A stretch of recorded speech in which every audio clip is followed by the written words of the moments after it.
இப்போ நம்ம இருக்கிறது பார்த்திங்கன்னா செப்டம்பர் மாதம். செப்டம்பர் மாதம் என்ன விசேஷம்?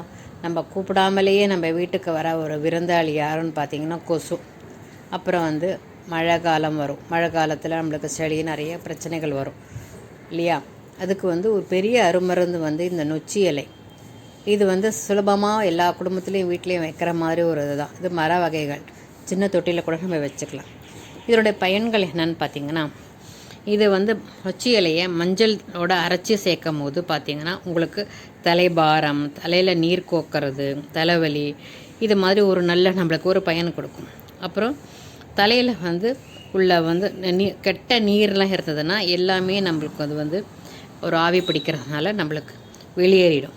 அப்புறம் கழுத்து வலி, முதுகு வலி, மூட்டு வலி இதெல்லாம் நம்மளுக்கு இருந்ததுன்னா இந்த நொச்சி இலையை பச்சையாகவே நம்ம அரைச்சி என்ன பண்ணலான்னா அழகாக ஒரு எண்ணெய் மாதிரி தைலம் மாதிரி காய்ச்சி அது நம்ம அந்த மேல் உடம்புக்கு வெளியில் பூசிகிட்ருக்கிறப்ப நம்மளுக்கு இது நல்ல ஒரு எஃபெக்ட் இருக்கும்.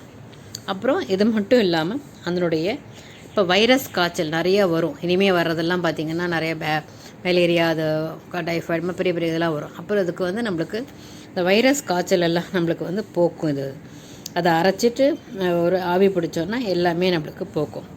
அது மட்டும் இல்லாமல் இந்த கொசுக்கு எப்படி ஒழிக்கிற முடியும்?